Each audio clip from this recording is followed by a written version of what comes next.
Hello, everyone. This is Independent Conservative. Thank you all for joining me again. I want to talk about the issue of megastar Beyonce winning the Country Music Album of the Year. Now, I'm not making any comments about the album in terms of its songs. I think I only heard one song off of it, and I forget the name of that particular song. And it was average. Wasn't no Dolly Parton. Wasn't no Kenny Rogers. Okay. It wasn't any of that, okay? But it was okay. What I want to do is I want to let you guys listen in on the words of a congressman by the name of Congressman Burgess Owens. And essentially, he disagrees with this win. He believes that this so-called winning the best country album of the year by Beyonce was a slap in the face of country fans.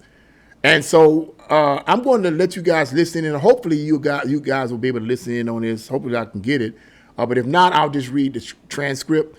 And then I'm going to give you my opinion on this, because I think that this is something that has far-reaching repercussions. I don't think it's just merely entertainment. I think it's going to merge into things being unfair, because no one, as he says here, as this congressman says, likes things to be unfair. So let's get right into this. So country music is so popular in Utah. What was your take on Beyonce winning Best Country Album at the Grammys? I think that's the closest thing to DEI we're going to see right now. I mean, I'm not a country fan, but I can tell from the response from country fans, they do not appreciate that at all. You put all that hard work, you develop your fan base, you go out there, you work to develop a reputation, and all of a sudden somebody comes out of the blue because she's popular in something else, and she gets the best. Nobody respects that, and unfortunately, because of that, Beyonce will not be respected by that core group of people that she's now singing to. Do you think it diminishes her respect overall? I think it diminishes her. I think it diminishes the awards, and I think you have a lot more people. You have a lot less people watching as time goes on when they don't realize it's fair. Fairness is what our country is all about. That's why we're so excited about what President Trump did with protecting women from men.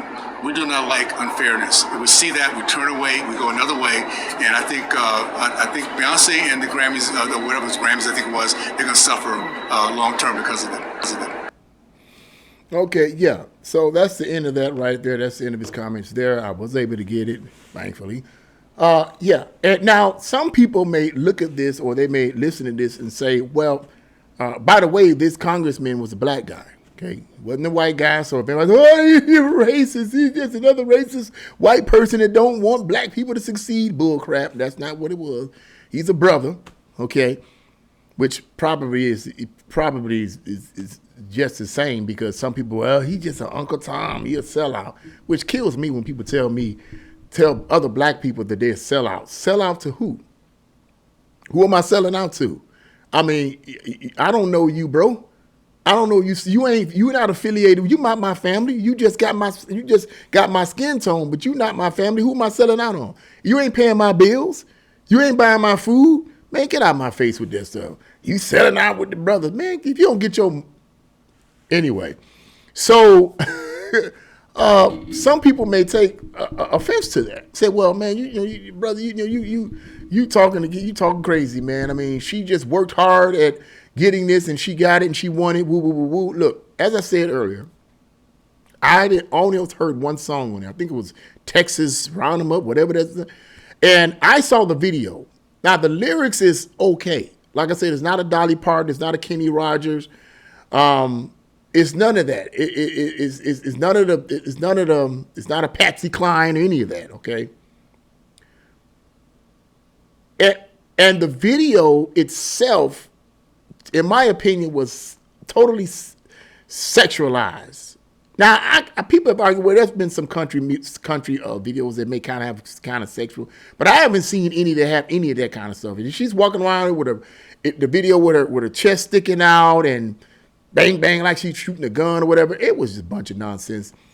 But I expected it from Beyonce. I expected it from her.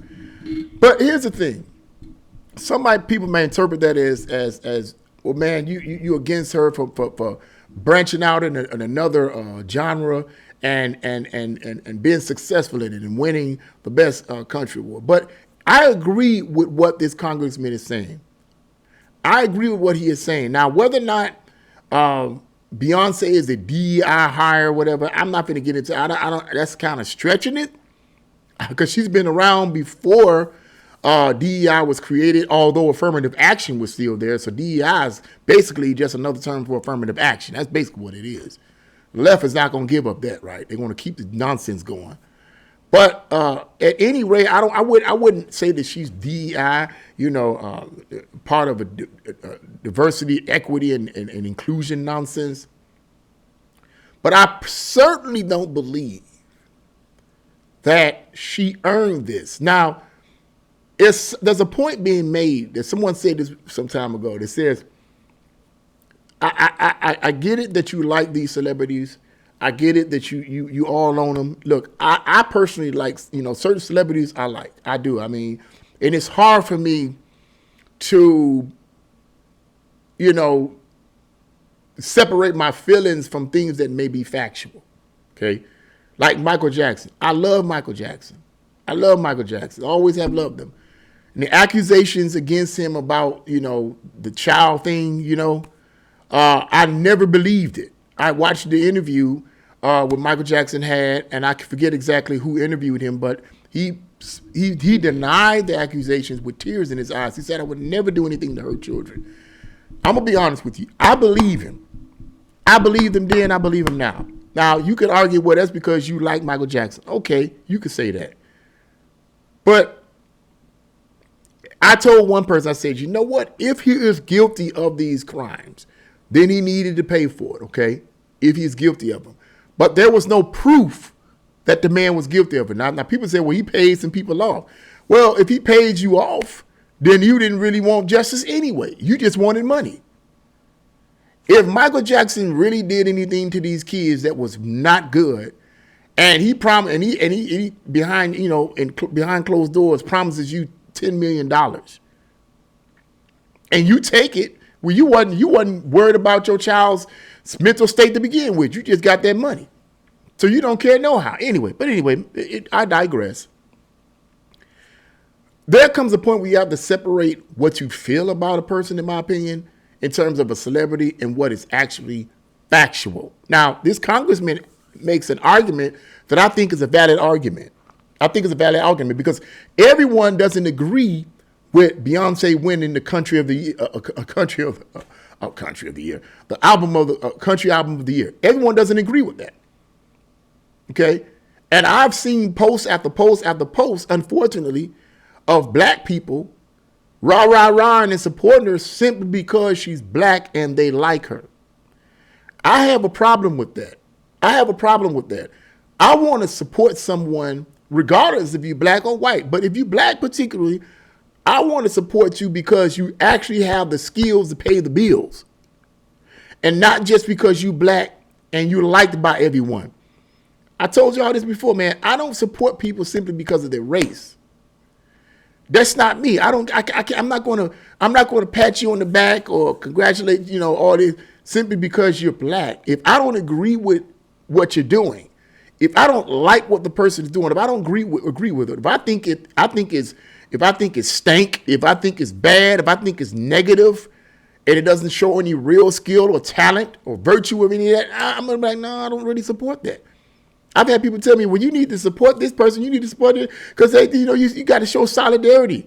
Look, man, I'm not going to show solidarity with something I don't agree with. I don't care what your race is. Solidarity is oneness. What are we coming together for? I've said this 1,000 times ad nauseum. What are we coming together for? Where are we getting into this oneness thing for? What is the whole point of it? If this oneness is not going to actually empower us as black people.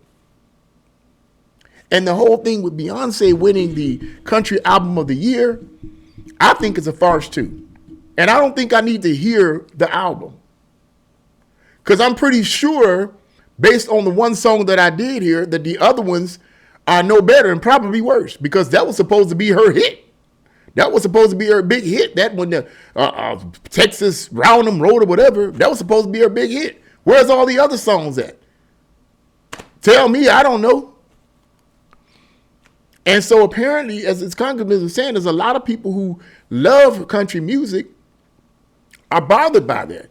You mean to tell me I done did all this work, I done broke my neck, did all this work, and now someone whom I don't believe deserves it, regardless of her race, whom I don't believe deserves it, gets up here and wins the country album of the year? See, stuff like that, I'm making an assumption now. Don't nobody get all upset, all you Beyonce lovers out there. Chill out. But let's make the assumption that Beyonce, in this particular instance, is a DEI situation. Okay? What that does in an indirect way is it discourages other true country singers from breaking their neck, doing all they can to be the best that they can be in terms of lyrics and musical talents and so forth. It discourages that. And really, I'm just going to say right here, that is a tactic of communism on a psychological level. What the communists have done in the old countries, Russia, China, Cuba, one of the things that they would do is they would always promote nastiness, degradation, violence, and evil, and shun and put down and reject that which was good. They did this on purpose in order to demoralize the people, to break them down psychologically. And this is what I see here, in my opinion. If this is the case, if Beyonce in this particular instance is a DEI situation thingamajig, you get what I'm saying? That would discourage other country singers. People put forth a lot of effort to be the best that they could be in their field, only to see this type of stuff happen. It's a shame. It's a shame, man. It's a shame. And it grieves my heart because we as a black people collectively, man, we just don't get it. We just not getting it, bro. We're not getting it the way I see it, man. We're just not getting it. We're just not getting it. And maybe it's their way of celebrating black history or black culture, because after all, this is Black History Month, so to speak. You want to call it that? I think we should just start going into Black Culture Month. How about Black Culture Month? Because here's the thing, sidebar, no one is actually in the black community that I know of at this present time is actually celebrating black history. History has to do with the timeline. I don't know of anyone right now that's actually celebrating black history. What I see is a celebration of black culture. So maybe we should change it to Black Culture Month rather than Black History Month. Now you may say, now here's the thing on that. Now I honestly like Black Culture Month. I'm getting fun here. I'm having some fun here. I actually like black culture, the concept of Black Culture Month even more, because I feel that at one point in black history, if you want to call it that, particularly from the 70s up into the 90s, I believe those 3 decades was the golden age of black culture. And what I mean by the golden age of black culture, not intellectualism in terms of academics and so forth, but in terms of creativity, of musical talent. Man, oh man, oh man, oh man, the type of music that came out in the 70s with the R&B groups, the Isley Brothers, Kool and the Gang, all of these groups that came out that were prolific, that were mostly black group. I won't say mostly black. There were some white rock and roll groups too. But I'm speaking specifically in the black culture. They were awesome, true talent. Now, I consider that a cultural concept rather than a historical concept. You could add history to that, but a lot of that had to do with the culture. And I embraced that form of culture from the 70s, 80s, and 90s. Now, with the 90s, I'll kind of stray a little bit from that. The 90s, they kind of start straying away a little bit, in my opinion, from the black culture that was distinct. But yeah, I would think that would be cool. That would be cool because I don't see nobody celebrating actually Black history. You know, you could argue Black history is the history of Blacks, how they became successful in America, from slavery to after slavery and things that they went through to become successful. The doctors, the lawyers, the people like that you mentioned, that's all a part of Black history, if you want to put it that way. But I would also add Black culture, the positive parts of Black culture, okay? But what we're seeing today in our Black society is we're seeing a proliferation of the negative aspects of Black culture. We're seeing the sagging pants. We're seeing the promotion of violence. We're seeing the promotion of promiscuous sex. We're seeing the promotion of smoking marijuana. Every time I turn around, Black folks smell like marijuana. They're the only ones smell like that where I work at. They're the only ones smell like that, bro. I'm not putting, I love them. And I talk to him like, what's up, bro? What's up, But bro, you come on, man. Could you move that further up that way? Man, I don't want to smell that, dog. They get in my clothes. I got a security outfit on, man. I don't want to be smelling like that, bro. I don't hit the chronic like that. I don't do that. In fact, I don't do it at all, okay? Like that. I don't do it at all. You can do it, but I don't do it, bro. Come on, man. But no, that's the negative aspects of Black culture. And I think that part of our culture is what's promoted the most. And it makes us collectively as Black people look terrible. It makes us look terrible, man. And this situation with Beyonce winning the country album of the year, no. That's, to me, in my opinion, that's not promoting true Black culture. If that's the whole idea, where we want to recognize Black talent. In my opinion, I tell you, I don't think she's all that talented to begin with. And I don't mind saying it. I said it before and I said it again. Was not then. When she was with Destiny's Child, I wasn't all that crazy about her. I wasn't all that crazy about Destiny's Child. Okay? My thing was In Vogue. I love them. Them was women. Destiny's Child to me was kids. But In Vogue, that was my group. We just keep it right there. I ain't gonna say nothing more than that. But they was fine. Okay, they was fine, man. In Vogue was fine. But yeah, I never did like her then when she was with Destiny's Child. I'm not too crazy about her now. And she had a few little songs or whatever, but I just really couldn't get into it. I just think she's just eye candy. That's it. She can sing a little bit. She can hoop a little bit, you know what I'm saying? Do a little dancing and whatever. But most of it's all sexualized, and I'm sick of it. And I know some people say, well, back in the 70s, you had Donna Summer. Y'all all said, man, Donna Summer had class. Okay, she was nothing like Beyonce. But Donna Summer wasn't doing no overt sexual stuff out on the stage that was in your face. I remember seeing a picture of, I think there was a Renaissance concert of Beyonce, and I don't know if it was in America, but it was a big doorway that you enter into the concert. And guess how the doorway was shaped? It was shaped like a woman's legs opened. And the doorway was entering into her, you know what? I ain't making this stuff up. You would have never seen that with Donna Summer. Not even close. It's nasty stuff like that makes me look at them and say, I don't see talent. I see funkiness. I see raunchiness. I see people being raunchy and nasty. That's what I see. But see, people don't see that, man. Our people don't see that. They don't see that. All they want to get their freak on, man. Come on. We got to get past that, bruh. We got to get past that, man. That's what infuriates me. Let there be a resurge of, in my opinion, of true Black culture and true Black history. Okay? Let it be a resurge of that. Let's get back into the Isley Brothers and Kool in the Gang and all them groups, man. Teddy Pendergrass and Al Green and all them cats, man. Let's get back into that. That's Black culture and a part of Black history. Not this crap that we see right now, including Beyonce winning Country Album of the Year. Anyway, that's my opinion on that. I have strong opinions on that. I think that was ludicrous as well. And I do agree a large extent to this congressman here. But what do you guys think of what this congressman said? Do you agree or you disagree? Do you think Beyonce should have won it or not? Do you like the album or dislike the album? Whatever the case may be, leave your comments in the comment section below. Like, share, and subscribe to my channel. God bless you all. See you again.